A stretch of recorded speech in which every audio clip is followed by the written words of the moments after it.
Hi friends, இன்னைக்கு நம்ம பலாப்பழத்தை வச்சு எப்படி பிரியாணி பண்றதுன்னு தான் பார்க்க போறோம். பலாப்பழத்துல பிரியாணியா? இது ரொம்ப ஸ்வீட்டா இருக்குமா இல்ல புளிப்பா இருக்குமான்னு உங்களுக்கு சந்தேகமா இருக்கும். ஆனா இது ரொம்பவே டிஃபரண்டான டேஸ்ட்ல ரொம்ப ஸ்பைசியா நல்லா இருந்துச்சுங்க. கண்டிப்பா இத ட்ரை பண்ணி பார்த்துட்டு எப்படி இருந்துச்சுன்னு எனக்கு கமெண்ட் செக்ஷன்ல சொல்லுங்க. வாங்க வீடியோக்குள்ள போகலாம்.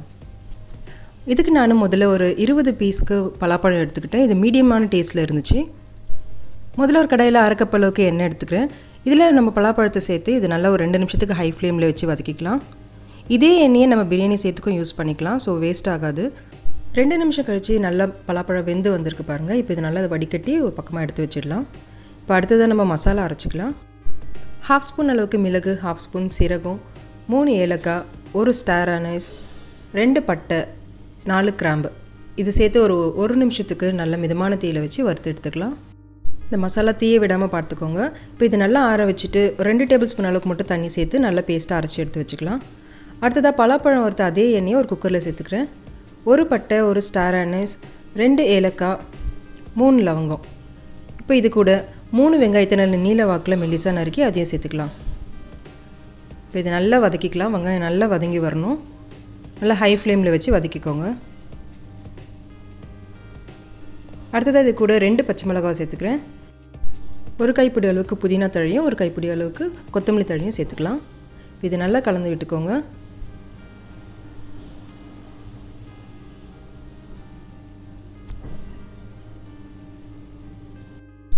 அடுத்ததாக 1 டேபிள் ஸ்பூன் அளவுக்கு இஞ்சி பூண்டு விழுது சேர்த்துக்கலாம்.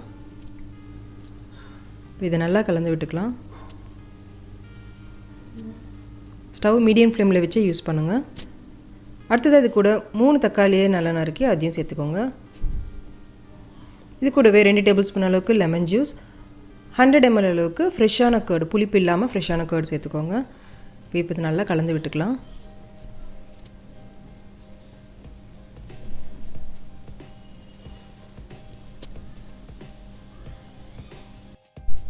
அடுத்ததாக இப்போ அரைச்சி வச்ச மசாலாவை இதில் கூட சேர்த்துக்கலாம். இது நல்லா கலந்து விட்டுக்கோங்க. ரொம்ப டிஃப்ரெண்ட்டான டேஸ்ட்டில் இருக்கும். குழந்தைங்களுக்கு ரொம்பவும் பிடிக்கும். இது கண்டிப்பாக செஞ்சு பாருங்கள் ஃப்ரெண்ட்ஸ்.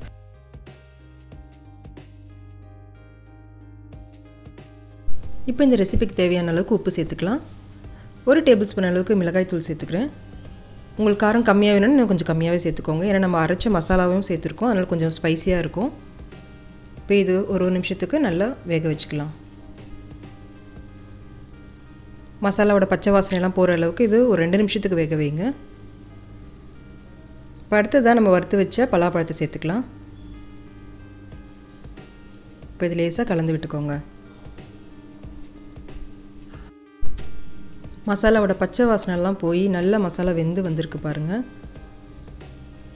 இப்போ இந்த ஸ்டேஜில் இப்போ நம்ம தண்ணி சேர்த்துக்கலாம். 1 கப் அரிசிக்கு 2 கப் தண்ணின்னு அளவில் நான் சேர்த்துருக்கேன். நான் பாஸ்மதி ரைஸ் தான் எடுத்திருக்கேன். 1/2 கப் அளவுக்கு அரிசி சேர்க்குறேன், அதனால் நான் 3 கப் அளவுக்கு தண்ணி சேர்த்துருக்கேன். இப்போ இது லேசாக கலந்து விட்டுக்கோங்க. 1 நிமிஷம் அளவுக்கு இது கொதி வரட்டும். நல்லா இப்போ கொதி வந்துடுச்சு. அடுத்ததாக இதில் நம்ம அரிசி சேர்க்கலாம். 20 நிமிஷத்துக்கு இந்த பாஸ்மதி அரிசி நான் ஊற வச்சு கழுவி எடுத்துருக்கேன். இப்போ அதை சேர்த்துக்கலாம். இப்போ இது நல்லா கலந்து விட்டுக்கோங்க. அரிசி உடையாமல் லேசாக கலந்து விடுங்க. இது தம் பதத்துக்கு வரணும். தம் பதம்னா அரிசியும் தண்ணியும் ஒரே லெவலில் வரணும். அந்த அளவுக்கு இதை நம்ம ஹை ஃப்ளேமில் வச்சு கொதிக்க வைக்கணும். பாருங்கள், இப்போ அரிசியும் தண்ணியும் ஒரே லெவலில் வந்திருக்கு. இப்போ நம்ம இதை தம்மில் போட்டுடலாம். ஸ்டவ்வை ஃபுல்லாக லோ ஃப்ளேமில் மாற்றிட்டு தட்டை போட்டு மூடிடுங்க.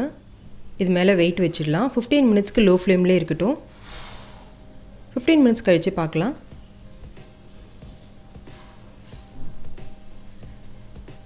இப்போ சூப்பரான பலாப்பழ பிரியாணி ரெடி ஆகிடுச்சு. பாருங்கள் எவ்வளோ சூப்பராக இருக்குது. இது கண்டிப்பாக ட்ரை பண்ணி பாருங்கள் ஃப்ரெண்ட்ஸ். உங்கள் கிட்ஸ்க்கு ரொம்ப பிடிக்கும். ரொம்ப ஸ்வீட் டேஸ்ட்டோ இல்லை புளிப்பு டேஸ்ட்டோ கிடையாது, ஸ்பைஸியாகவே இருந்துச்சு. ரொம்ப நல்லா இருந்துச்சு. கண்டிப்பாக இதை ஒரு டைம் ட்ரை பண்ணி பார்த்துட்டு எப்படி இருந்துச்சுன்னு எனக்கு கமெண்ட் செக்ஷனில் சொல்லுங்கள். ஃபர்ஸ்ட் டைம் நீங்கள் அம்மாடி கிச்சனை பார்க்குறவங்களா இருந்தால் அம்மாடி கிச்சனை சப்ஸ்கிரைப் பண்ணிக்கோங்க. பக்கத்தில் இருக்க பெல் பட்டனையும் ப்ரெஸ் பண்ணிக்கோங்க. இந்த வீடியோ உங்களுக்கு பிடிச்சிருந்துச்சுன்னா உங்கள் ஃப்ரெண்ட்ஸோடு ஷேர் பண்ணிக்கோங்க. Thank you friends.